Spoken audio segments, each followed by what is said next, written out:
All right. Test one, test two, test one, test two, test one, test two, test one, test two, test one, test two. Making sure we're on. All right, folks, how we doing? This is Gorgeous George. Good morning. Welcome, welcome. And I am on here. How are we doing on Facebook land? I hope everybody's doing good this early morning, and everybody is doing great. I am coming on here. I'm going to be a little bit more serious, a little bit more subdued, and I've got a lot to say. I'm not going to spend a lot, well, when I say I'm not going to spend a lot of time on this, it usually ends up being a lot of time. People on Facebook out there know me from the Cowboys Network, know me. I'm a diehard Dallas Cowboy fan. We know that. And then people out there that know me from Gorgeous George, know me from the Gorgeous George show, and I have to say, what a shout out. Hope everybody's doing good this morning. Um, People have seen my work. They know who I am. They know when I walk into a room what we do, comedy, and that's what it is. I'm very vain. I know I am. Electric razor ain't working, and I got sick with one of these stubble razors. Anyway, I'm not gonna get into it. I don't worry about all that. I don't really give a fuck. Hey, this is what it's about right now. I am going to do something that I've been good about not doing, um, and it's something that needs to be done. I've been very good not doing it. People tell me, George, don't give your detractors any rope. Uh, George, don't give your detractors. Don't do a video pertaining to them. Do what you do and do what you do with regularity, and that's what I have been doing, and I will continue doing that. But these parasites, these individuals, they keep on pecking, keep on poking, and they want to keep digging. Um, there is a lot to talk about, and I'm going to play a little bit of their video to fact check some of the hideous, vile things that these people have said. These people are a bunch of internet parasites. They're a bunch of internet stalkers.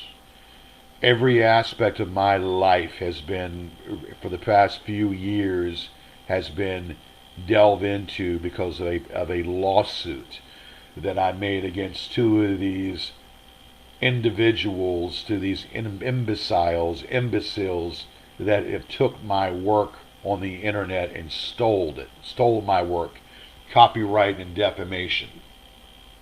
These people are very self-loathing. They have really a lot of time on their hands, too much time on their freaking hands.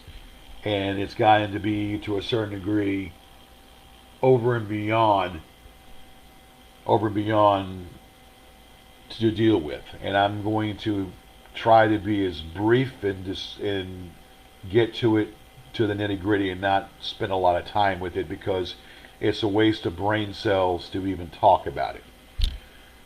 Now, so these people have stole my material off of the internet for a long time. They've taken videos of mine, copyright infringement, which I had, and defamation, getting into my real world, talking about videos that we've done, getting into my real world, doing a lot of hideous things pertaining to my personal and private world. And I am not a celebrity. I don't consider myself a celebrity by any means. I am a entertainer. And the judge ruled against me, and I'm not going to get into what I think about that because it's counterproductive. But the judge ruled against my copyright and threw out the defamation. That's all he freaking did. And so therefore I went, and I could have always reopened the case if I wanted to. These people think that they can go keep on poking at me and I can't do anything about it. They think that they can keep poking at me and keep attacking me, and then there's nothing I can do about it. Well, you're mistaken. I've had some lawsuits. I've lost these lawsuits by technicality. I've lost these lawsuits over whatever case might be, whatever these cases fall down to, where they didn't even go that far. This last lawsuit back in this back in 16, going into 19 when it was actually heard. But there was a lot of fallacies and a lot of screw-ups. The judge had his diagrams. The judge had everything at his disposal from me to have the case go through. But the case was obviously curtailed by these individual trolls, or these people that I sued over hook and crook. Now, they have been going ahead repeatedly making this outlandish comment. I had talked and confided into a person, a paralegal that we found by the name of Michael Saunders. This guy is a sociopath. This guy has recorded conversations, has gone ahead and recorded every conversation that I had with him. He all for drama, all for a vaudeville act just to get a response, and gives every conversation that we've had to these individuals. I confided in this bitch in 2017 to do a case. I paid him close to $3,000 to format my papers and go into a legal documentation, go into court and format my papers. That's all he was. He's a paralegal to format my case and pull up some case law where I was doing most of the case law work, trying to figure out what case law applies. He knows the craft. He helped me. He helped me to a certain degree. Then the imbecile goes ahead and turns against me, starts doing the paperwork of the other two people that I sued. He starts doing their paperwork, and then there's a big conflict of interest because he thought it was funny what they were doing. They went ahead and threatened him due to some of his shortcomings, such as being a sodomite, and such as being a dare you say, a low-light pedo, okay? And he did some issues, and he had some issues on his deal. But he went ahead, supposedly, and fought his battles and whatever. He obviously sued Governor Terry McAuliffe, which said he won that case, which is a bunch of BS, because I looked up, he didn't win any cases against Governor Terry McAuliffe. Anyway, this guy, Michael Saunders, went ahead and stabbed me in the back, told them intimate details, didn't really give much details to who my ex was, or the girl that I had loved that had died, but told them pertinent information that he could find, like my cell phone number, and pertinent information that he knew. Now, there's a certain female that I confided in back in 2009. We're going to get into her because that's the main topic right now of why I'm doing this video, and it's gotten me over the edge. And we're going to get into her in just a moment. So then, if you will, he would, after all this went down, he would call me and tell me, dude, I'm sorry, I was forced to do it because they were going to they were attacking me, and I couldn't let them ruin my legal practice. And this guy is not a lawyer. He's not even he's a mild paralegal. He's a jailhouse lawyer. Just learn his,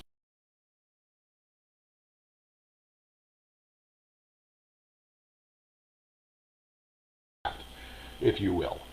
So this guy has seen the inner outer hotel bar cell, if you will. He's seen the bars, hotel bars, the city bar, and not the bar you drink at, but the steel bars that you pretty much are incarcerated in.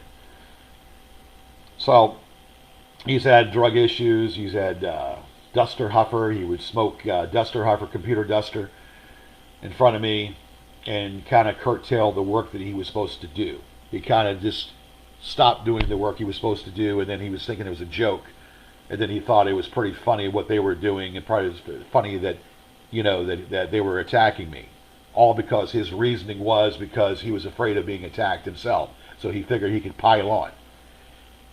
So he begged and said, look, I'm sorry, let's go after these people. Now, I had recently had a car accident back in 2020. he ironically wanted to help or whatever, and all what he would do was snap pictures of me, take pictures, and record conversations. So what he did was he tried to win back my trust, win back what he had, friendship, if you will, which is not a friendship. It was more or less a business relationship. And then he tried to win back that, just to only record conversations and give it to these trolls. To record conversations and give a multitude of more conversations to give to these trolls. Saying that my phone was bugged and my phone was hacked into. No, we know that that was not the case. You recorded these conversations and you gave it to these imbeciles. You gave it to these trolls. Therefore, zero trust. Zero trust in that situation. Now, I was born at night, but I wasn't born last night. And this got into me to a certain degree where they kept on. Okay, there's a lot of interviews. It's all in the book. What is causing all this? This is all in the book. The reason why I'm going with this is yesterday was the anniversary of my girl's death. Well, my girl had that I had dated and been with or whatnot had passed away 4 years ago, back in 2017. And why this is pretty much tied in, and why all of this is tied in together,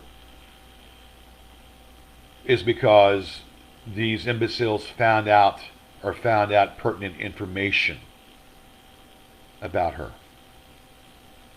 And this is when they attacked me, they done all this vaudeville act with me. And these individuals, like I said, they're sociopaths. They're sick, demented people. They get their thrill off of attacking somebody because their social skills are zero and they have self-loathing personality.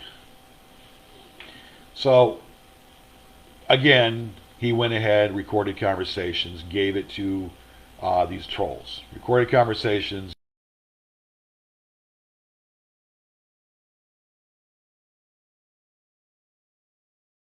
Certain people, but there's one certain bitch that did have information. Angela Mae Sanders. Now, Angela Mae Sanders was a girl that I befriended back in 2009. She was ironically the lady that went ahead and got me connected to the paralegal. She got me connected to the paralegal on Craigslist, and of course that was a disaster. We already know about that. It's just a long, drawn-out story. I'm not going to get to every intricate detail, but I'm giving the short end of it. I'm going to try to be as short as I can to get to what I want to get to. So Angela and she bought a box set of my work. She bought a box set of the DVD of the Gorgeous George DVD. Seemed to be very eccentric, very nice, on the preface, a nice lady, whatnot, very eccentric. She took a liking to me. She took a liking to what I was doing and a liking to me. And I had revealed to her and told her that I had people that stalked me on the internet, and then she was interested in that. And therefore, then she had told me some things, intimate details about her being in a loveless marriage to a man that drives her crazy.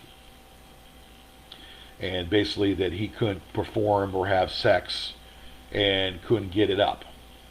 None of my business, I don't care. But I found it kind of strange that a woman who had, and this is all in the book, by the way, all this is in the book. I found it kind of strange that some woman would, who was a fan, who was a married woman, that would be overly, want to pursue a relationship with me in the sense of having an intimate relations with me when she was in a committed relationship, but had stated simply that she was in a loveless marriage. Okay, and she could do what she wanted to do at any time, and he didn't dictate to her anything. Now, at the time, Angela was down on her luck. She was very much always on the internet doing whatever she would do. Um, smart, very intelligent woman. I'm going to give credit where credit is due. She seemed to know a lot about certain things, but very eccentric, very strange in the same way. She had like a schoolgirl teacher look, and but so she was. We talked, and she said that basically that she wanted to meet me. I said fine. I said I'm in Richmond, Virginia. If you ever want to come down and visit, you're welcome to do so. So she came, and she was staying at some hotel near the airport, and I went ahead and visited her, and she was a fairly attractive woman. I'm not going to dismiss out of anger. I'm not going to dismiss the facts. Fairly attractive lady. Really not my type, but I mean, she was a good. She seemed like a good person, or at least I thought she was. She had told me about her previous relationships with this guy, Eli, or some guy named Eli, that she screwed over because he did something to her and did whatever he did, put her through the mill, and she got back at him for doing something or whatever. I don't know the whole story. She was very much into psychics. She kind of got me. She kind of got me delved into psychic ability of the afterworld, witches and whatnot. And she was very fascinated by that. And she would always tell me that she's getting a reading and a psychic reading. So she drew me into doing that, and that's what got me fascinated by, um, psychic readings and whatnot. And she was talking about her Ouija board, and she had this big Ouija board and a big function, and she was playing around with it. And from what I knew, I told her I don't mess with Ouija boards. I don't mess with Ouija boards and whatnot. But she was very into talking about in detail about Ouija boards, which I don't mess with them because it's kind of it's nothing that you want to mess with, from what I know and what I've dealt with. But very eccentric, very bizarre, but yet somewhat nice. We hung out, and then we went to the hotel room and we had sex. And we had she rode Space Mountain, if you will. She rode Space Mountain. We had sex, and it was good. It was nice, and we hung out. I told her, and she wouldn't. So she wanted to help me. And during that time, that's when I was having some financial difficulty. I was having some issues, and I was trying to get through. I was actually working delivering pizza. I had lost my karaoke business, my karaoke company, and I was kind of down on my luck. So I went ahead and started working a delivery. It was a really low time for me. Money that I was about ready to lose. I was behind. I started getting behind on my payments of my mortgage of my house back in 2009, and things began to take a downward spiral. But nevertheless, she seemed to be supportive, and she said that, George, there's something you could do about these trolls. You should go ahead and do copyright strikes. So she was the one that educated me, or one that told me that I should take the ball and knock down all those videos. So at the time, she was very helpful. At the time, she was very supportive and did a lot of good. So I confided in her and told her things and trusted her with stuff and whatnot, which is the mistake of a lifetime. You get to a point where you don't tell anybody your business. So she knew some things about my past, and I confided in her and what. She came back down in 2010, and then we had sex. We've had sex 4 different times, and like animals. And she was good, and it was great. And but she we got into an argument about something which I don't even remember what it was. It was a birthday. It was my birthday, around my birthday. Went to an Indian place. My friend Phil was the manager of the restaurant. It's a place called the Curry House. We did karaoke and whatnot. So I was up there having fun, and we were singing, and she was there, and some girl had was flirting with me in the bar and whatnot. And she got all defensive. And she said, leave him alone. And so she went ahead and took the stance to get a little jealous of some woman flirting with me. That's fine. She came down here about 3, 4 times. Then she came down during Thanksgiving. It was a big snowstorm. I was working at Money Clip Magazine, a company that I used to sell at and made some good money at, worked, and we did that. And it was a snowstorm, so we couldn't. It was like the day before Thanksgiving. They had closed. They direct deposited my money into the bank. Had a big turkey that I bought from the store, pre-cooked, and we had Thanksgiving. Had a Thanksgiving turkey or Thanksgiving interlude. Me and Angela and Fontaine, my pooch. It was on the table. Fontaine took a big chunk out of that turkey. Took a big chunk out of that turkey and ate a good portion of it. So I had to go ahead and scold Fontaine for doing that. But anyway, nevertheless, she spent Turkey Day with me. But we had a Thanksgiving turkey, so she spent that time with me. Then she got a phone call on her phone. Her father was in a horrific car accident. And so therefore, we were taken back, and she just got the news that her father had died. So she was all in tears, all in panic. I said, if you got to go back home, I understand, and whatnot. So it was a big snowstorm. So after the snow melted the following day, she went back to Chattanooga. Her dad died in a head-on collision in Tennessee, So I don't know where they were. I think she was from. She's from Spokane, Washington. So basically, Spokane, Washington, and whatnot, the family. So that was sad. I felt bad for her, Okay.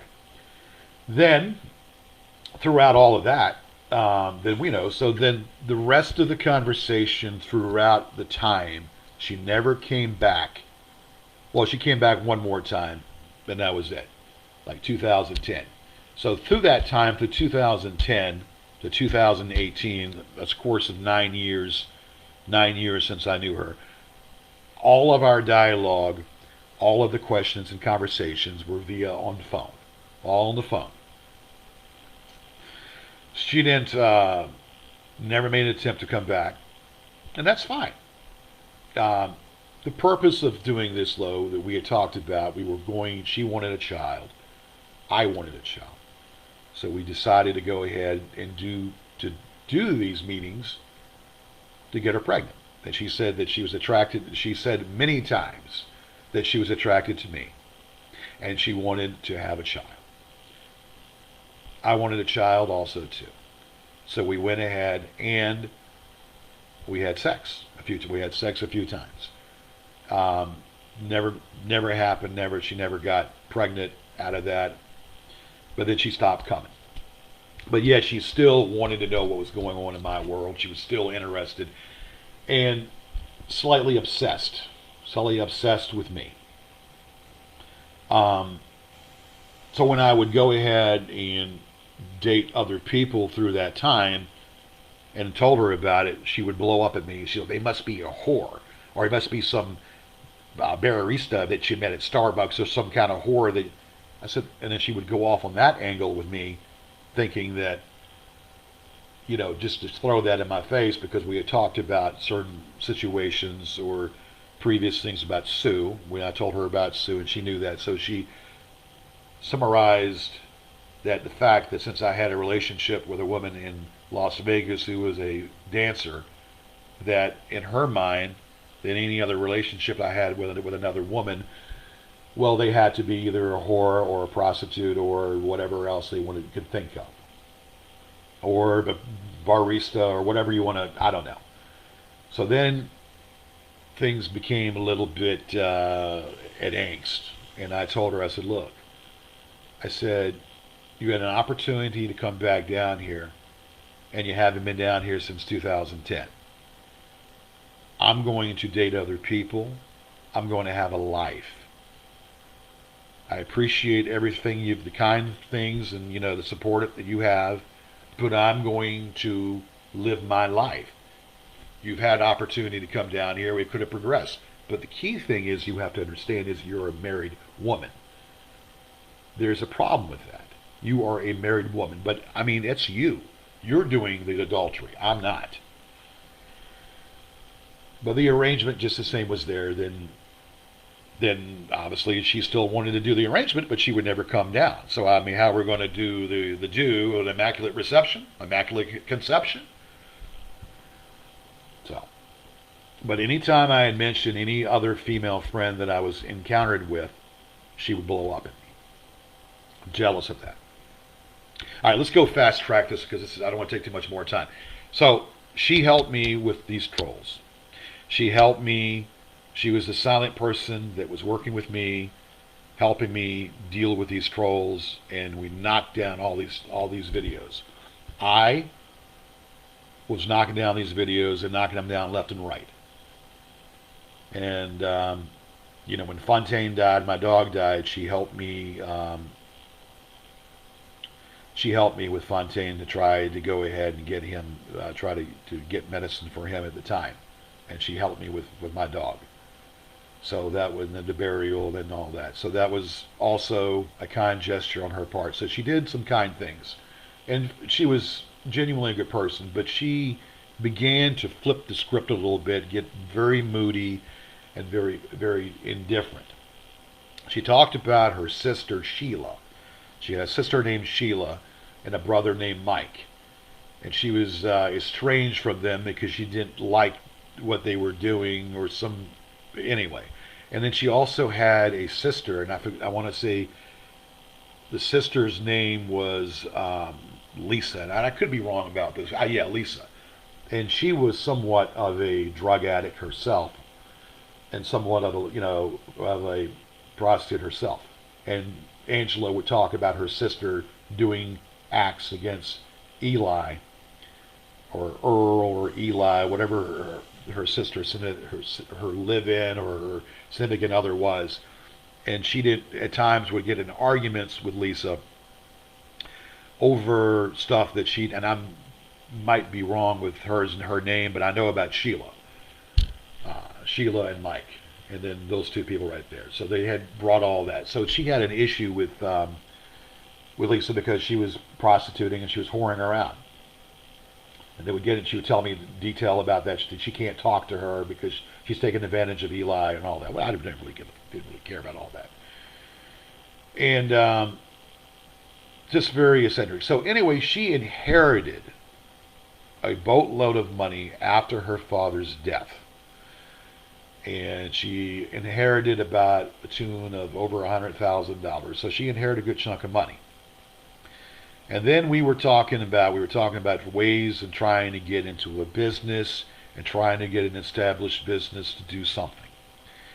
So we talked about opening coffee houses. We're looking at brick and mortar places and different places to look at.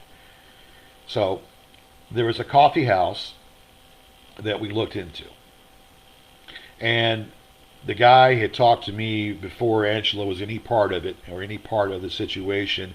And then we talked about the rates. And then I said finally he decided to go up on the price. And when he decided to go up on the price, then I said, nah, ain't going to fly. Ain't going to fly. And then because I said no, she wanted to pursue it. Contrary to me telling her no, because I kind of know a little something about business. I kind of know a little something. We saw his records. We saw a downward spiral where he didn't even break even in his trajectory. He didn't even break even. And that's where I had said we shouldn't do this. But yet, because I said we should do it, she wanted to be contrary and pursue a conversation with him. Whatever. Anyway, getting to the point when I met Jamie in 2015. I went to IHOP. I would go to IHOP quite often. And I met this beautiful woman. And I met her in 2015. And we began to progress. And yes, this is all in the book. Her scooter got stolen. Her scooter was taken away from her. She got stolen, broken into, whatever it was. And I went ahead and said, because I was a cab driver at the time, I know in my own business, riding cowboy taxi.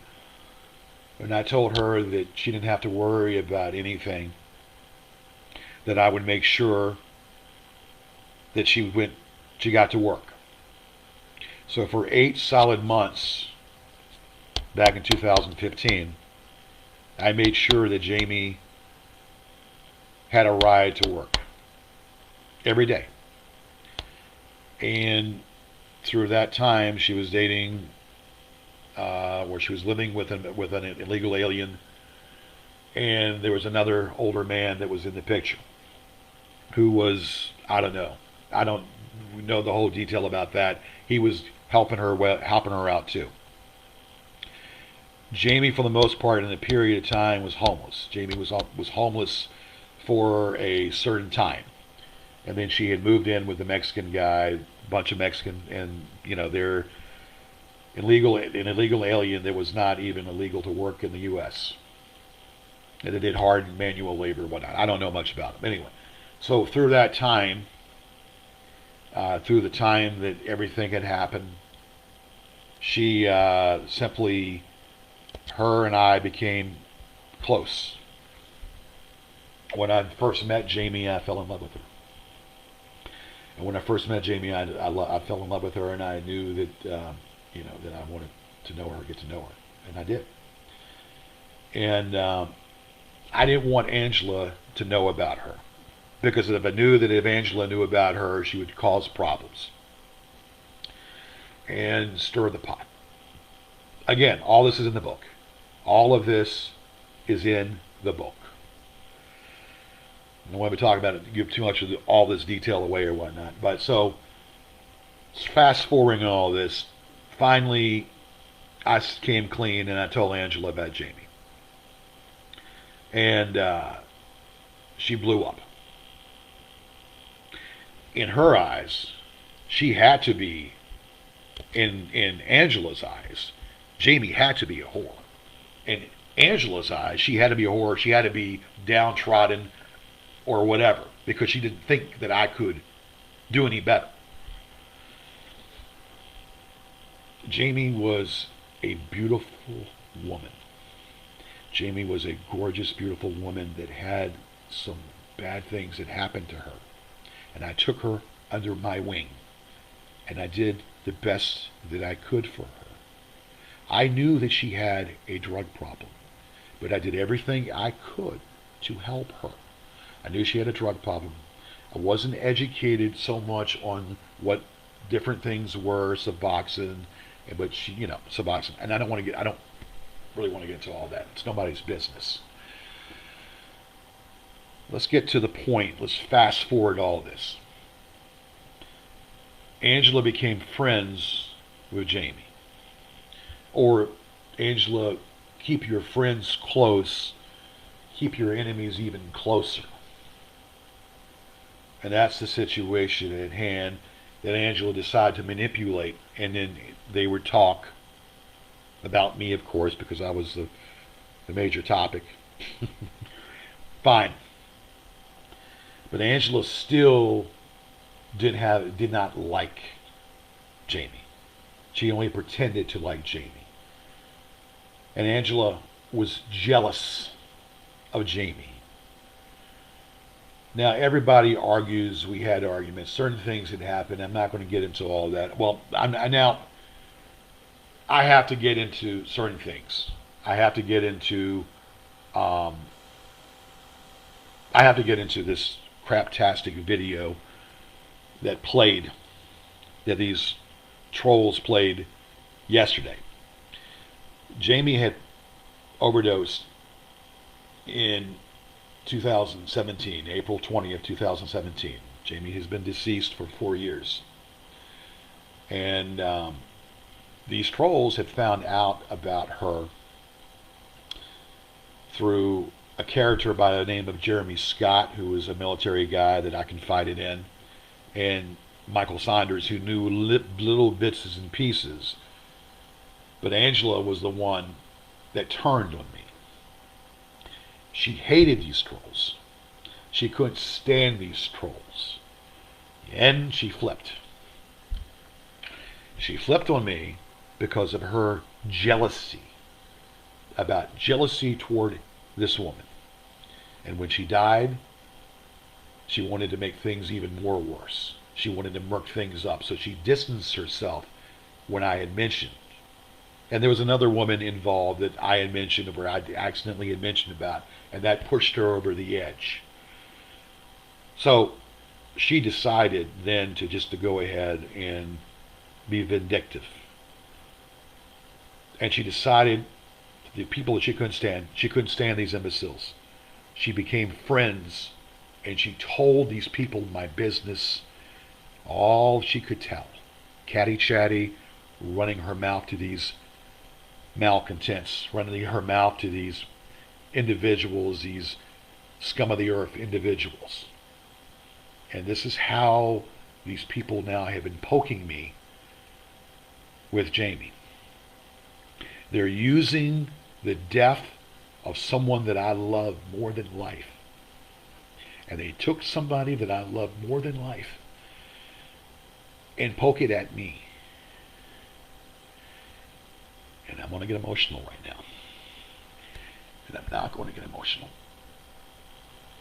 Anyway, this bitch has caused problems for me. And she's teamed up with these people to make more problems for me. Now, I'm going to play some of this crap they did yesterday. And I've got a lot to say about this, and I'm going to say about it. This shit ain't going to wash. I have been distant. I have been doing my show for a long time.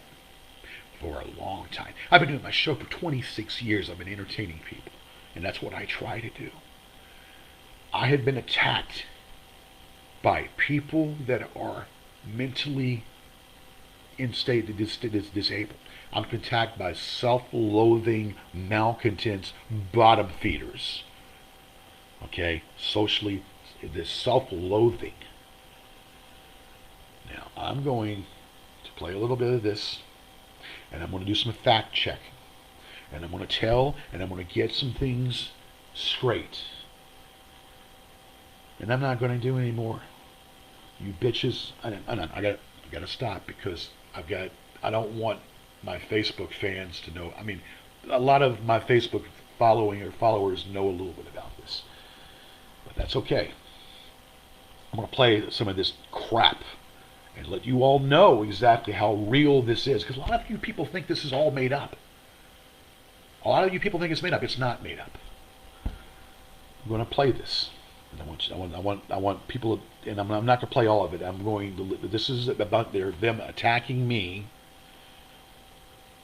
saying that I raped someone, poking me, saying I raped my girl, and they're just throwing digs. One person that I sued, another a foreigner that caused problems for me and interfered in this lawsuit, and some other joker that, that all aliases, they won't show their face. Play a little of this crap. Welcome everybody to a special live stream. I am Will Markland, and I am joined today by the esteemed Captain Corpulence. I'm super excited to be here, basically with Hollywood royalty. I say that in a lifetime. So super excited to be here. These people have. Wouldn't want to spend my Sunday anywhere These else. people are jokes. Thank you. They have highs. They think they're big stuff. Mark for letting him use our channel to host this video. Mark is doing a comedy show tonight, so he doesn't have time to join. Let me fast forward so I get to the point here. All right, it'd probably be best to let me. So they're going on asking and doing a Q&A, and there's certain things that they're saying, and they're going through and they're talking about me. I'm going to play a little bit of this garbage. I need to fact check some of this stuff. Then what was your relationship really worth? Exactly, and this comment kind of points to a little bit deeper that George always needs an authority figure in his life, so he turned this letter into someone that was probably an authority figure, And All right, what they're saying that basically that I went ahead and tried to break up the relationship with Jamie and this older man. This older man was no good. This older man would give her was the benefactor, was the man that was giving her money for erroneous things, for different stuff. I at the time with my taxi business had to realize, and it was as painful as it was, that I couldn't do any more at the time. They're talking about her going, I was willing to take her to a drug facility program in Kentucky. I didn't want to take her anywhere. I didn't want her to go anywhere. I didn't want to go anywhere. I didn't want her to leave. But if it knew to make Jamie better, I was willing to take her, drive her to Kentucky to a 2-year program to get her better. And that's what I was going to do. They're talking about how I didn't have a pot to piss. Oh, anyway, let's get to the. It pains me to go through this. It pains me to even play this, but I'm gonna play it, and then I'm gonna cut off at certain spots. He was, sabotaging Jamie's current stable situation with the old man to come back to him, where all he did was enable her bad behavior. We'll get to that in a little bit. I didn't enable nothing. If anything that I did, I tried to help, and I did help. Like you mentioned, he's always searching for the authority figure. When Saunders shows up at the library, the first thing he does is run to the security guard. When the Goons showed up at the Richmond Community Access TV station, Saunders came there to try to take pictures. Saunders came into that establishment to take pictures and record the show. I wasn't going to allow that to happen. Joe, who was the trustee of the show, the person there said, do not get into any encounters or any fights. I was going to roll Saunders. Matter of fact, I went out there after all of that was concerned. I went outside. I was going to roll Saunders in the parking lot. I went after him after they took him out, and he was gone. I called the police to escort him out, because if the police didn't escort him out, I was going to escort his ass out of there. Does he confront them like he always says, you wouldn't do this to my face? No, he calls the police. Typical George. Absolutely typical. All right, everybody, we are joined right now by esteemed goon extraordinaire, Marty McFly. Welcome, Marty. Hi, guys. Fuck you, George. Exactly. This is the foreigner. This is the foreigner that has been orchestrating this attack on me for a long time. He's a foreigner by the name of Martin Holmgren, and he's been doing this for a long time. Martin Holmgren. He's been attacking me and allowing these attacks on me for a long time, and he's orchestrating this coup de grace and keeps this stuff going. That's the only thing you can ever say is fuck you, George. So continue. Well, I'm so excited to be a part of this with Will Markland and now Marty. And this guy here, he goes under the alias of Captain Corpulence. This guy is a buffoon. This guy won't show his face. He hides. We already got his name, Royster. But he claims that he's not that Royster. These are bottom feeders that have nothing else better to do than attack people. And they want to go and attack someone and attack someone's being. Keep attacking somebody, and they have nothing else better to do with their time but to continue that. This is the day that's going to go down in history for sure. George is gonna love it. His 2-inch dong is already hard. This is garbage. I know he's stroking it right now. He's stroking that apart in the parking lot of Dick's Sporting Goods. Yep. All right, let's go. I'm going to clear this. They keep thinking that I am homeless. They keep thinking that I'm homeless, and it's the one who keeps saying that. I lost my house in 2018 to a foreclosure. I had been living out of hotels, and I had been living with friends. So, if that makes me homeless, then so be it. I'm homeless. But I've been living out of hotels, and I've been living with friends. So, I don't think that makes me any lesser than what I was when I had a home. Okay? But I, unlike these people, am doing something about it. And I am trying to get back on my feet. Outside Oshkosh Bagosh. George, how do we know that? And how would Yeah, how would we know? How they know these things, because they put a tracker on my car. They put one of these trackers on my car, which we found, and we pulled it off the car. They're trying to track my every movement. That's how they know, and how this foreigner, Martine, went ahead and hired 2 private investigators to follow me. 2 private investigators to follow me around, so they have nothing else better to do with their time. These are not private investigators. They're a bunch of numbskulls. One's a CPA that lives in Newport News, and the other one is some deadbeat that's off of Skid Row, talking about me, and they want to say that they follow me. And okay, well, they put a tracker in my car. We pulled it off, and we got the tracker, and I've got possession of that tracker.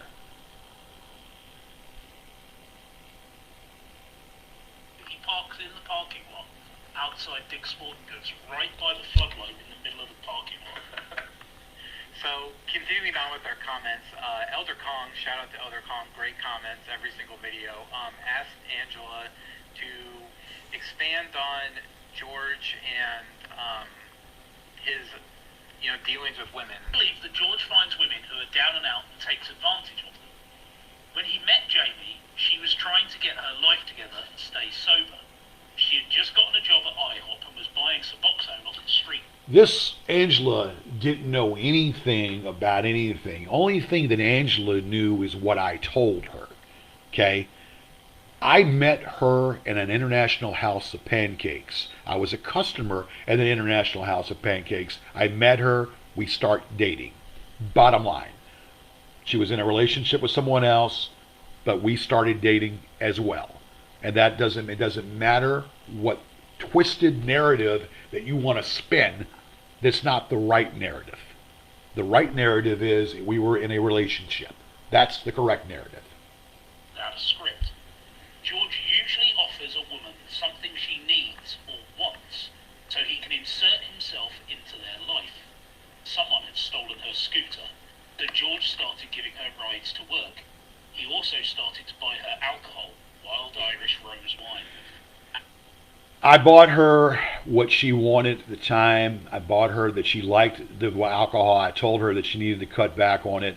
It was a few times where I bought her that. I didn't go out of my way to buy her that drink all the time. So that is another fallacy. The ABC liquor store, because he said she was more friendly to him sexually when she was drunk. Hey, you punk! Listen. I said nothing of the sort. That punk in there, you don't know what you're talking about. You're reading something that is inaccurate, coming from a scorned woman that was jealous and is still jealous over a dead woman. He also gave her one of his old cell phones so he could monitor who called her. The longer you have George in your life, the more abusive he becomes to you. You can hear how he talks to Mike. He treats him like shit. He did the same thing to me. Mike is a manipulator. Mike is someone that's manipulated and recorded phone calls. He's recorded a bunch of phone calls playing like he's trying to help me when he's recording phone calls, giving these calls to you all, giving every call that I've made to him practically out of trying to confide in him and recording these calls and give them to you, so you can go ahead and poke me. No, I'm not stupid. I believe that he is so mentally toxic that this caused Jamie to relapse and she starts using again. The robe that he says Jamie gave to him is one that he swiped out of her stuff that she let. Bullshit. That was a gift that she gave me. She said, you can have this robe. It's a unisex robe. You can have it. She gave me that robe and gave it to me. So that's where you're wrong, changing the narrative, reading a script, and you're changing the narrative. You're dead wrong. So, whatever. This kills brain cells. She moved out. George would not give her all of her things. He told her she owed him money and he was going to burn her stuff. Bullshit. George's relationship, in quotes, with Jamie is a bunch of BS. It is just a show to elicit sympathy from his friends and make himself look more impressive. Well, you know what, and that's coming from a scorned woman that had nothing else better to do than try to ruin my life, and then because she didn't, she was scorned and she was jealous over another woman. That's all that's about. Everything we've ever said about George, people have thought we're joking, But it's stuff like this makes you realise it's all fucking true. It always comes true. Yes, and we want to extra emphasis in this comment about George buying, booze to get Jamie more friendly to him. It lends even more credence to the fact that he probably got, he did get her inebriated. And this is what we go through. This is what I go through. They're playing Monday night quarterback, Q&A, over something they have no idea of what they're talking about. And being catty-chatty, and this woman being catty-chatty, who was pretty much a person that I confided in certain things, and then she went off and told them a bunch of nonsense, going catty-chatty and talking to these people because of her being scorned. This woman had mental, Angela, who I thought was a nice woman, Angela, who did some nice things, who was very helpful, flipped on me because she was scorned and out of pure jealousy. And yet, whatever the case might be. And she had some mentally screwed up situations. Her family, well, there's other things that I could get into. I know that she had, she was in a situation where she had arguments with her brothers and sisters about over their niece. How she couldn't watch her niece because her niece was all too grown up, and I don't know. And she was acting like the adult, and she had a problem with the upbringing of how they were bringing up how her brother was bringing up her niece. And she was talking about basically a bunch of stuff that had nothing to do with anything. How how she felt like that her family was turning against her for whatever reason. I don't care.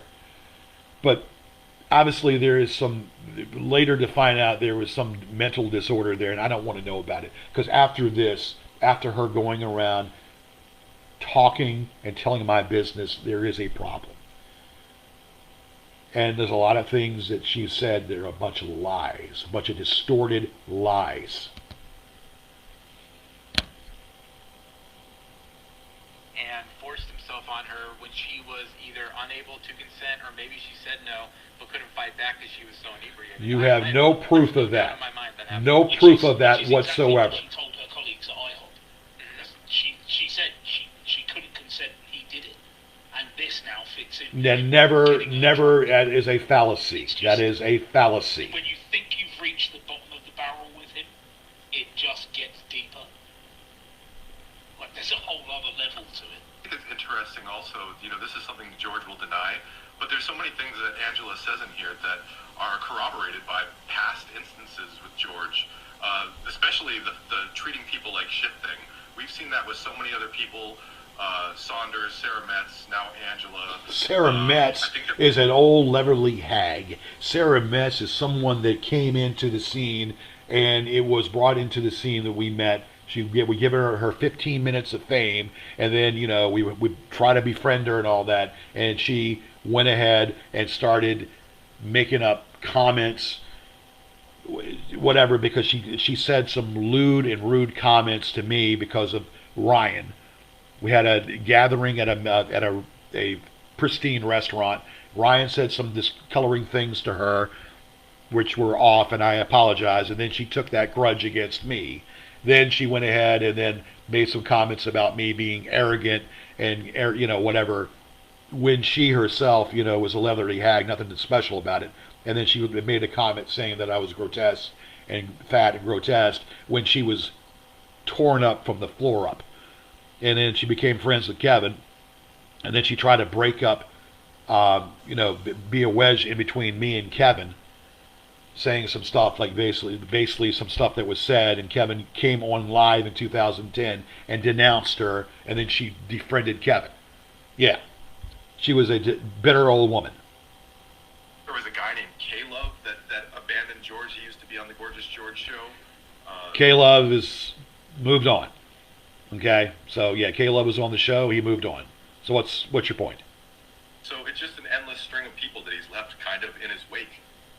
And the thing with money as well, because that seems to be the thing he does. Anytime anyone turns on him, he always, you owe me money, I did this for you, so I can do whatever I want. And it goes beyond money too. He's always looking for something to throw in someone's face. The whole thing with Tori Baker, when she came and kind of told the Goons about her so-called friendship with George, the first thing he did was throw it in her face that he found her mother and he used to give her rides. So he's always looking for... Tori Baker, beautiful woman, very gorgeous woman, very attractive. Milano mixed black and white girl. She's very cute, very attractive. Had a great singing voice. I went ahead and I was the one wanted to help her. I was willing to be her agent because I wanted to get her in, give her some exposure. Problem is, when these trolls talk to people, of course, she was totally green. She didn't know anything about these trolls. These trolls went ahead and interact with her and started asking her questions about me. This is what these trolls do notoriously, trying to interject themselves in with people. And then she said a few discoloring things that kind of made me scratch my head. And then, unfortunately, at the time, with everything, as much as I tried to help her, she was looking for her mother.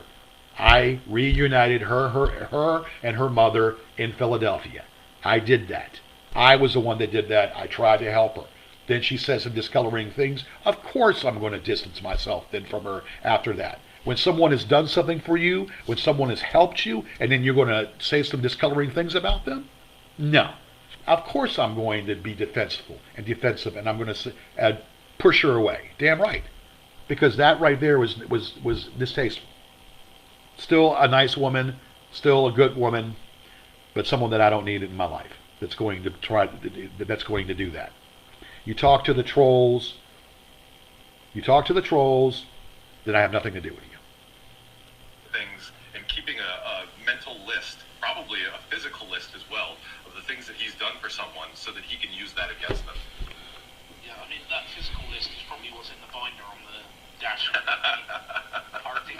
Parked in Candlewood Suites. Parked in Candlewood Suites parking lot. It's very And see, these people stalk me to know where they know where I'm staying at, or they seem to know, they seem to think to know where I'm staying at. This is hence where they hire these two PIs to go ahead and follow me, Yet when I call these PIs to fight me, then they come up with all these excuses, and all they do is snap pictures. They go to my dad's cemetery. They try to Photoshop pictures on my dad's tombstone, and they go out there and cause problems over there. And when I told them to come fight me, what they do? They never show up. They don't know to show up. They just want to get a rage and a rile out of me, snap pictures, and Photoshop my face all around. Yeah, bunch of bullshit. And this is what they do with regularity. This is the other thing. Why would you park in the parking lot of Candlewood Suites if you were homeless? If you're homeless, no, I have no idea. Why don't you tell me? Very strange. Very strange. Very strange. Oh, very strange. Listening with Angelo, there's so many things that you can just see that what Jamie said is true, and the fact that he just relies upon the fact that he didn't get arrested, therefore it didn't happen. Just look at how remember how George talked about in one of his videos when he was in the motel about the robe he had on, and that what Jamie gave him that robe and everything when he just stole it from her. And then I think that's called changing the narrative. No, that is changing the narrative to what you all are doing, because you have no idea what you're talking about. That was a gift that was given to me from Jamie. Jamie gave me that robe. Narrative. You're exactly right, Captain. And then he says that if she doesn't give him the money, she's going to burn the stuff. George is a just vile scumbag. Never said that. Where's the proof? He used anyone and anything he uses. That's all he does. He's only interested in what he can get from that person. And how would you know that? With Jamie, how would you know all that? he wanted was sex. That was it. No, it was more than sex. It was a committed relationship. It was more than just sex. It was a committed relationship. And it was a relationship, off and on and on again, off again, on again, but it was a relationship out of love on both parts. And the real question is how long it will take someone to realize that. All he really seems to have now is Roger. And Roger seems to be barely interested in the first place, so you have to wonder how long that's even going to last. Roger is a talented performer. Roger is a musician. He's a talented performer. He's a great addition to the show. Roger is funny. Roger is creative. Then again, that goes to show what you know about somebody. But then again, that's what you all do. You stalk people that are in my camp. This is what these people do. If you have been on record on my show or know of that, been a part of my world, these people will go after and they will stalk you. And they will reach out to you wanting to know information about me. How pathetic. Okay. Roger, I think, is some weird reciprocal relationship as well. And possibly drugged by George. You know, he did ply Jamie with the wild Irish rose. Yeah. So maybe he's beating something to rock. Killing brain cells. This is killing brain cells. Roger, run, because he's coming for you. Okay. So next comment we've got was Angela directed towards Captain Corpulence, and it says, "Yes, George's house is that filthy. He doesn't know how to clean. This is why he lost his Janny King contacts. He used to sleep on a dirty mattress on the floor in his basement without a sheet or blankets." Okay. This is where we're going into when I had a business and I opened a franchise with Janny King. I did this for a short instead. It was a brief time. Hell, I had Angela come help me clean an office park. So she goes ahead and takes that, saying that I got her involved in cleaning an office park or whatever, and lost that. I did Janet King for about a year, and then I got out of it because it wasn't paying me anything. This is a bunch of nonsense. For lizards inside of his house and cobwebs on Yeah, well, and this is coming from a guy that got raided for having drugs in his house in North Hollywood, California. Will Marklin. Will Marklin had his apartment raided for drugs. And he's going to come out and tell me what I've got going on in my house and what I had on my house when you have no clue what I had. Lizards? I had lizards. And who is the informative to tell you that I had lizards? Angela? Of course, Angela is going to say stuff because, again, we're looking at a scorned woman who's jealous of a deceased woman. That's really, really, yeah. But go on, please. That I sleep at night in his house. I slept on the couch. It was so dirty that his dog slipped in all the junk on the floor and hurt its leg. I can almost imagine that conversation. This is my mattress right here. Pointing to the dirty, filthy thing on the floor. This is my filthy mattress for when I have guests. George put in one of his resumes back in the day when we founded that he actually owned a cleaning service, and I'm pretty sure that this Janny King company is a janitorial company. So, Janny King essentially is almost like a franchise, and they subcontract their contracts. And if you remember, we found that George applied. You're brilliant. Yeah, you're Einstein, aren't you? Told him no. He gave her money a few more times, but told her she would have to pay him back. Hold on. Half $2K. He is begging Mike for money. Jamie told George that she was waiting for an available bed in a rehab center called Helping Hand. I'm assuming it must be government funded. Neither of them had a dime. George had lost his taxi license because his minivan was too old to get licensed through the state of Virginia, and he didn't have the money or credit to buy a newer van. He was driving around illegally as a gypsy cab driver, picking up passengers and trying to dodge. What proof do you have? He couldn't go to his usual spots. Hey! What proof do you have, Einstein? What I was doing? Do you live here in Virginia? Again, this is coming from information from a woman who is scorned and is jealous over a deceased woman. But go on. Like in front of the Omni Hotel, where he got most of his business. The police knew he was doing this and told other cab drivers in Richmond to report George if they saw him. Anyways, George had been giving Jamie $40 here and there for what she called her medicine. Her medicine was heroin. He got to the point where he couldn't afford to give her money anymore and was asking me for money to fund her drug habit. I never asked for any money from Angela for anything. She helped because she wanted to help at a certain time, but I never asked for money for Jamie. I gave Jamie money because that's what a man does to someone that he loves. I gave Jamie money and I helped her, but I had to cut it off because the reason why Jamie left me because at the time I was enabling. I enabled her and she still had her demons. So I had, in my heart, had to cut off the money supply, and I had to do it. She got upset with me. She went in with the old man.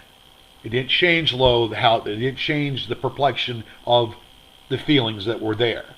But she was under yes, she had an addiction. She had a big addiction. Okay? but they had nothing to do with what I did or what I didn't do. She stayed there.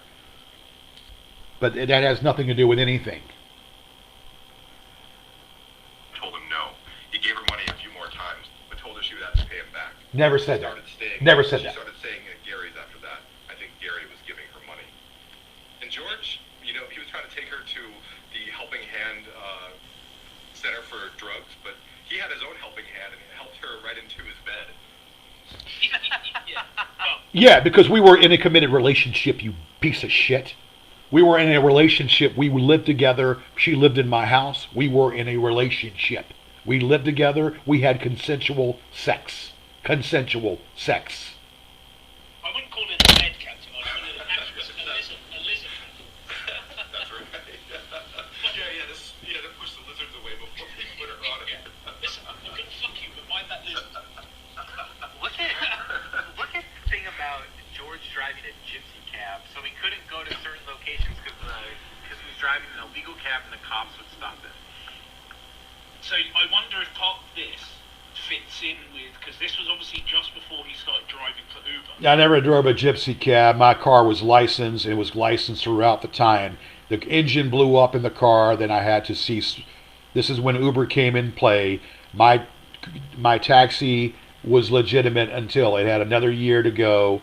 The engine went in the car. I didn't renew my taxi license. I got out of the business. Bottom line. And I wonder if this fits in with a lot of the tickets that George got for violations. Because the cops are saying... I haven't had any speeding. I've had one speeding ticket in a span of 20 years. One speeding ticket in a span of 20 years. I have a pristine driving record. Keep changing the narrative, why don't you? Couldn't catch him driving the gypsy cab, so just kept pulling over his piece of shit van and finding whatever they could. That makes sense. I can see that, yeah. Because there was a period where he went like 6 months and he was getting a ticket every other week. It's surprising that a law-abiding citizen like George would have these kinds of troubles. Let alone an assault and battery. A guy that hated Uber ended up having to drive for them because he was essentially a gypsy cab. Again, everything we say about George comes true. Nothing you say about me comes true. Not a damn freaking thing that you've said about me has come true. He does, and it's happened like clockwork since he's been on the radar of the Goons. Since I've been on the radar with the Goons. Okay, so you see how stalkish that is? Been on the radar with the Goons, how stalkish. They can't let well enough alone. They won a federal lawsuit, and they think that they have a license to screw with me indefinitely because they won a copyright lawsuit that I filed against them. They won the there's no defamation because the judge threw it out. I can reopen that defamation and copyright and trademark thing at any time of the day, any time that I choose to do so. Remember that, and just know that. But they think that they have a license to screw with me because the judge ruled against me. Contraire, mon frere. This whole thing with Jamie as well. How the hell, at his age, do you not know the signs of someone being on heroin? Let me tell you something, sir. I knew that she was doing drugs after the fact. It changed my feeling toward her. I knew that she was on drugs. I knew that she did drugs. Okay? But it didn't change how I felt about her. God, this is pissing me off. I'm going to be... And I've already ran over an hour already. I need. This is not going to run much longer. George has been around drug addicts his entire life. Oh my God. And we're going to see more from Andy. Oh my God. About courting even more drug addicts. And how do you know? How do you know? Recently updated or uploaded, and she was on meth too, committing check fraud to get extra money to buy meth. And George has no idea how drugs work. He tells Mike to put some milk into his weed bong and crunch down on it.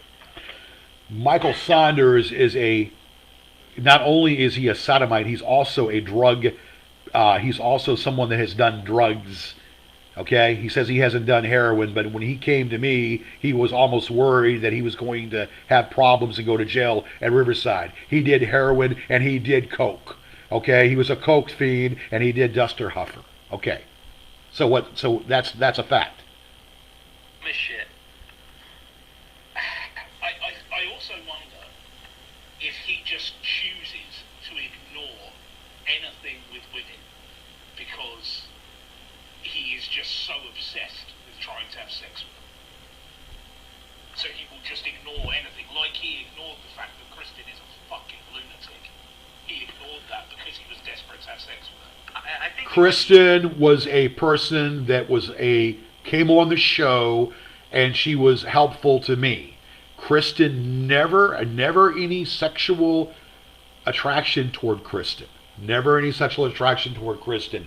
I thought of Kristen as a little sister. I thought of Kristen as a little sister, the one that I've never had. Okay? And they're bringing her up now. The most honest thing that she ever did say, even though we don't speak anymore, even though we don't talk anymore, and we have our differences of opinion over other reasons, the truest thing that Kristen Ariel Connor ever said, that Judge Gibney should have recused himself. And Judge Gibney should have recused himself.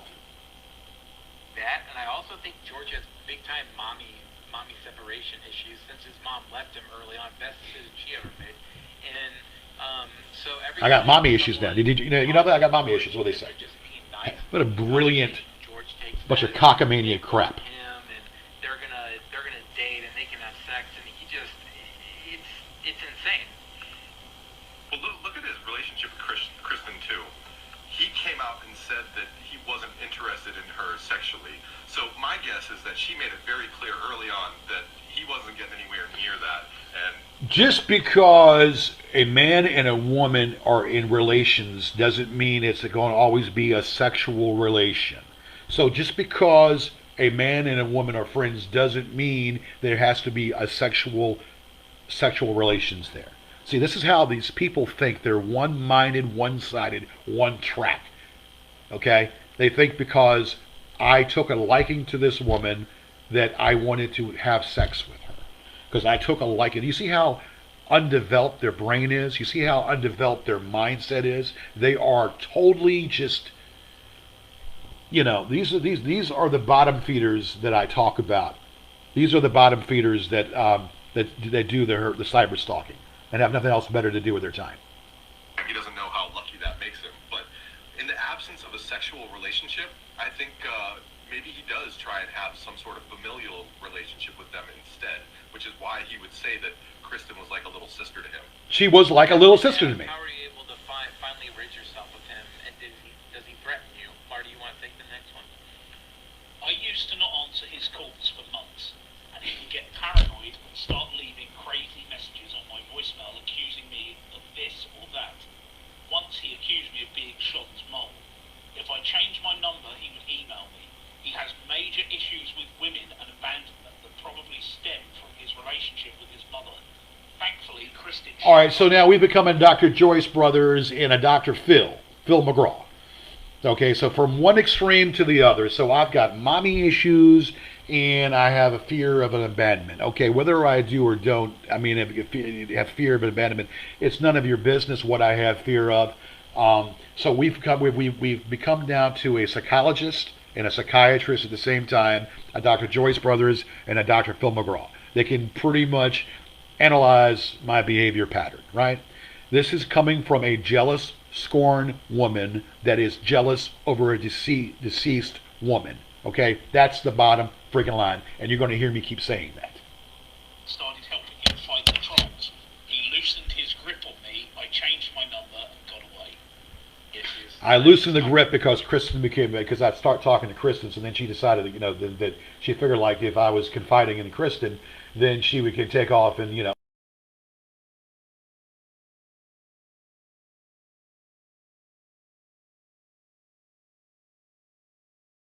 in your brain. Okay, and for you to do what you did proves it. For you to go ahead and start carrying a dialogue with these bitches, that only proved the point that you're not trusted. The lesson that I have learned is you don't trust anyone and you keep your mouth shut. Yeah, and that was something thing he used to say to Lewis was made fun of him and talked about. Let's go past this because I don't want to spend all day on this. Not just the poppers. Need service and lives in Colorado. We Talking about a girl named. Okay, let's go past that. It doesn't exist. He order against him, and he then phoned her up and threatened her. You have all of these things together. This does not make for love's young dream that George has portrayed this to be, and that this is some Romeo and Juliet love story of star-crossed lovers. This sounds like the worst, most horrific relationship, if you could even call it that. And how would you know what a relationship is when you had your personal agenda, when you interfered in a lawsuit that had nothing to do with you because your friend was being sued? How would you know anything about me when you already have a disdain, when you already have a milky relations toward me because you interfered in a lawsuit because your friend was being sued? Nothing you say has any relations to what my personal relations is. You're both parasites, but George even more, I think. This is coming from a parasite right here. I'm a parasite? No, you're a parasite. You are an actor, Will Marklin. Will Marklin is a glorified extra. Okay, they played with Bruce Willis in some of these movies. And if you were to ask Bruce Willis if he knows about Will Marklin, Bruce Willis would probably say, "Who? Will Marklin? Who?" This guy's got a fascination with the Lost in Space character Bill Mummy. You and Bill Mummy should procreate. Let me tell you something. And then you're going to sit there and twist all this up here, coming from a glorified non-actor, glorified non-speaking role actor that is pretty much just an extra on like maybe 15 seconds of fame on a screen. Now what you have to say is an amount to me going to the bathroom and doing my business. Then to spend your final moments in that house of horrors that was on 1307. Can you imagine something worse than that? So these people, this is what these people did. They broke into my house when I was living there. They broke into my house and they had no knowledge of it. And then they start taking pictures around my house. They're going around to room to room to room, start snapping pictures. When I had left my house, they broke into the house again. And they started, and I notified the mortgage company at the time what was going on. Okay, these people are bottom feeders. These people are low-life bottom feeders. And they're going to say that I live in filth? I bet you dimes to donuts that these people don't know what cleanliness is, that they live in filth. And they're going to say that I live in filth. And they broke into my house. Who does something like that? A criminal person who has a criminal tendency, and they're condoning the fact that I say that I live in filth. They broke into my house and they snapped pictures around all my heirlooms and around everything in my house. And they think that that's normal. That's criminal. But whatever you can say about her, at least she got away and didn't spend her final minutes in that place. Yeah, and I think as well, we always kind of have to remember that whilst Jamie did some fucked up stuff, she kind of has a legitimate... You don't know the woman, so you can't say anything about her. You didn't know her, you can't say anything about her at all. You can sit there and critique and say whatever you want to say. You didn't even know her, okay? And then they go ahead and pretend to be the brother. They pretend to be the brother going in dialogue with emails. This is what... I got to pause this for a second. This is all in the book. This is all in the book. They go ahead, pretend to be the brother, asking questions about what had happened. And I didn't want to say much because I didn't know if it was actually her brother or a troll. Then they were saying that they're going to sue me for the death, or they were going to sue me for their daughter and sister's death, which is ridiculous. No lawsuit ever happened because they can't say anything. She didn't die with me. She died with the old man. She died in the old man's house. She didn't die with me because if she was with me, she would still be alive. She would still be alive today. Okay? And I know this, and I don't need anybody to tell me different. You all have no clue to know what you're talking about. You're just digging. You're just digging and you're surfing. You're surfing for a bunch of nothing. It's a nothing burger. It's nothing. You can't prove a damn freaking thing. All you can do here is talk out of your ass, not knowing, not having a clue. Because again, it's none of your business. It's my business, and you need to stay out of my business. Page. So we see here that the comment about his body odor does cut him to the quick. And Saunders, Because I think people say he stinks all the time. yes, They Saunders, must. They Saunders must. said the same thing, and when he went and picked George up from when he had his accident, he said that George's body odor was just awful. Even And this is coming from a who? What's the credible source here? Who's the credible source? This doesn't even need any mention. made a comment about him too. So I think that's why it cuts him so deep. It's because I think everyone that meets him is kind of like, listen, you stink. You think? You think you know so much, right? You know shit. Onions for the last year or something. And he even said in his latest show, someone called him a skunk. I think he must have been referring to keep that. Pass this here. So one night he took off while George was at work. His PO guy put him up in one of those cheap hotels by the airport in San All right, now they're talking about this thing with Matt, and we're going to get into that right now. They're saying that basically that that I forced Matt to go against his father.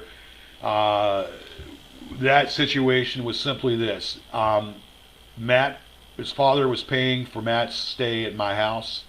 Matt was obviously not living, or Matt was not working, and I allowed Matt to stay 9 months in my house rent-free because I've known the man, and I felt sorry for the man, and I've helped him out as much as I could. The father stopped paying me. It put me in a very precarious situation where I needed that extra money to pay the mortgage on the house. I relied on that extra money to pay. And they're talking about right now that how I forced Matt against his father in a courtroom. And that's a bunch of BS. Yes, I wanted Matt to prove that basically that, that his dad had signed a contract with me, and then his dad reneged over his stepmom. In fact, his stepmom didn't care for him and didn't care for Matt. She manipulated Matt's dad to not pay the mortgage or not pay the rent, which caused me a problem because I had needed that money to keep everything together because I was behind on my rent, or I was behind on the mortgage. They're going to talk about it because they know so much. George wanted someone who was on parole to lie on his behalf against his own father and stepmother because he didn't fulfill his side of the contract. It's just unbelievable. But also, have you noticed all these people that George gets to live there? He's essentially just trying to get them to pay the mortgage, so he has no responsibility. Unbelievable. You see how they twist stuff up here? This is how they do. I could be having Queen with Queen Elizabeth, or I could be talking to Mother Teresa, okay? And then the fact that the Mother Teresa spoke to me, of all people, that Mother Teresa's this, and this.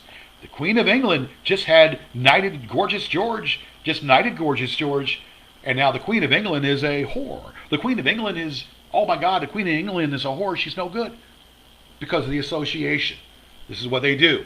People in my camp, they did it with Kevin and me. They play Kevin against me. They butter Kevin up just to attack me, to make it look like Kevin's attacking me. When Kevin's not attacking me, they try to play one against the other. They try to ruin, but my motif, my thing is, as far as I'm concerned, you associate with them, you talk to them, then I have nothing else to do with you. And Angela did that. That's what Angela May Bolton, if you will, maiden name, but Angela May Sanders, that's exactly what she did. She started talking to them and telling them my business. And that's when the door slammed on her. That's when her ticket went bye-bye. And I have nothing but contempt and hate toward her. But no, hate is just giving her too much credit. I have nothing but contempt and pity on her for that. Let's finish this up. Bankruptcy documents and some of the documents against the bank, he blames Matt for him losing the house. I don't blame anyone. I blame myself. I don't blame anyone. I don't even blame the trolls. As far as losing the house, I blame myself for not being able to catch it or not being able to save enough money. That's my fault. I don't blame anyone. I don't even blame the trolls on that. That's my fault. Because he didn't get that $500 a month. That's why he didn't do it. That's the defense of a child. A child blames somebody else for them not. See how they change the narrative? That's how they change the narrative completely. Realize that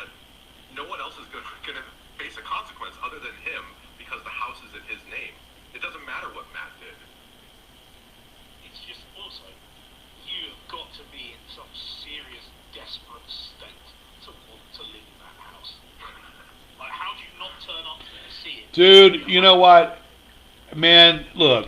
So you mean to tell a bachelor's pad when you live in someone's house in a bachelor's pad, and sometimes you look, yeah, whatever, sometimes things get out of depressed. Being depressed, you might be cleaning certain rooms up or whatever. Doesn't make it a whatever. It doesn't even worth answer any question pertaining to this. It was my business. They interject themselves into my business. They interfered in my business, pretty much. It doesn't matter. They broke into my house. How blatant is that? And the cops do nothing. They broke into my house. They didn't drop it until after I moved out, which is nothing I can do about it. That's how their mind works, though. They do things right on the tier of being criminal, which is criminal, but they know the line, so they'll drop it right there on the tier of being criminal. And how they, this just whatever. Rather be in jail. And I imagine when the heat was off, all those lizards are clinging to George in the bed trying to stay warm. Yeah. Ha ha ha ha. Ha ha ha. I wonder if the large animal that ruined one of the rooms upstairs was just a huge fucking lizard. And we know that George, towards the end of the bank's house ticket, or the bank kicking him out, that George didn't even have water in his house for a while. It got turned off. I didn't have water. Okay. Yeah. Right. Our esteemed PI Henry Mitchell actually got a shot of the water company outside George's house going to turn it off. Yeah, so this is what, they assume things. And when you assume things, you make an ass out of everybody. That's what you do. Now, this guy was not a PI. This guy is a stalker. This guy he's not a private investigator. I've already did a research on this guy. This guy is a CPA in Newport News. Try again. They turned the electric off. So George was They've never, the electric was turned off one time and it was turned right back on again because of their mistake, because of an outage. Electric was never turned off in that house. The only time it was turned off is when I turned it off. Man outside the house. Yes, that was true. He was practicing. He He knew what was coming down the pipe. Yeah. Let's fast forward this here. He would leave it for the cleaning ladies because that was their Their job. job. Yes. Yeah. Well, in his defense, they told him when they gave him the key to make himself at home. So he moved Cooper and his. Fast forward this. Remember, Kevin has fallen into the trap of giving George money. Because I seem to remember Kevin messaged me, I think it was, on Facebook, asking, what's all of this to do with Jamie? I know nothing about it. All right, they're talking about my friend in Germany, and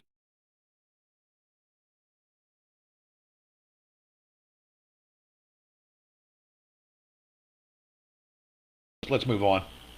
Admitted that he had given money to George. Designated as a pauper, has an email address that basically reveals his wealth. That he pays for. That he pays for. That email address. Yeah. It's because it's full of so much important evidence he can't afford for it to go. A tidbit of background fun story about George's email was one of the goons who had access to George's email actually sent a message out to every single person on George's contact list, and it said something like, guys, I'm really sorry about all of this. The goons have made me see the error in my ways. I can't go on like this anymore. Don't bother. All right, so yeah, they've done death obituaries on me.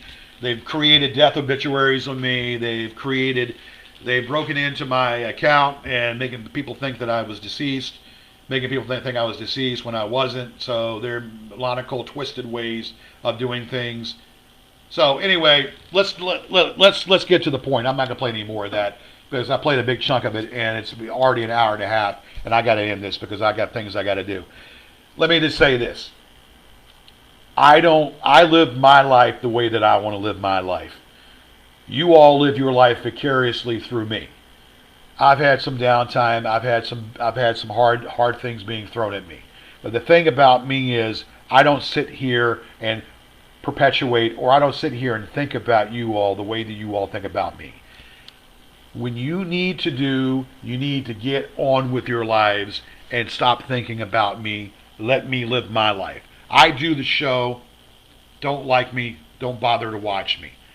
You've caused enough problems. You've been involved. You caused enough heartache. You've bothered these people in Woodstock, Virginia. You need to leave them alone. You want to pester me. You want to poke me on the 4-year death of my deceased girl. You want to poke at me for the 4-year death of my deceased girl. You all are bottom feeders. You're pathetic, and you're a bunch of bottom feeders. You need to move on. Okay? I swear to God, though. Angela, I've got something in store for you, though. I'm not going to... You've done enough damage. You could not let well enough alone. So, Angela, I've got something planned, and especially for you. As soon as I get your address. And you know, I think you kind of know where I'm going to go with that one. You other ones, Mark Rebillet, who just formulated Alonzo, the sock account of Alonzo. Yeah. In Phoenix, Arizona, but she's actually living in Manhattan and you're a YouTuber. I'm gunning for you. You're going to keep on pushing my buttons and you're going to get a little dose of reality coming right at you. And Martine Holmgren. Or should I say Nick Elliott? Nick Elliott. Go chew on that one. I am tired of this. I'm tired of talking about it. It's time to move on. It's time to go about your business and stop stalking me. I spent an hour and a half on this, and I'm mad at myself for doing that. Go away, drop dead, don't come back. Now, people out there in Facebook are probably think I'm crazy. This is real. I've been dealing with this for a long time. These people try to steal my identity. They try to say that I'm dead. They try to ruin my business. They've cost me a job. They try to cost me my job right now. They're not going to be able to do that. They try to infiltrate, pretend that there's someone in my world. They're just stalkers. Police don't do anything about it. I'm going to do something about it. Rome was in the middle of the day. Took the Lord 7 days to make the world. I'm not laying low. I am going to do something about this. Good time. Might not be tomorrow. Might not be the next day. It's going to end. Just as soon as I get everything that I need at my disposal, I'm coming after these bitches. I'm going to come after these bitches, and they're going to wish the day they never fucked with me.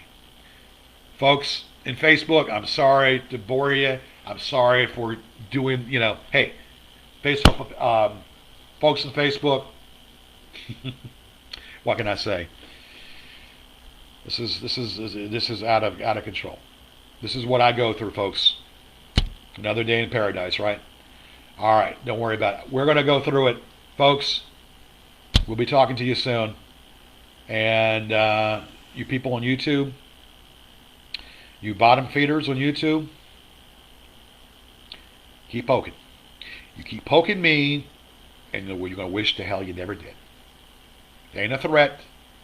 It's a frickin' promise.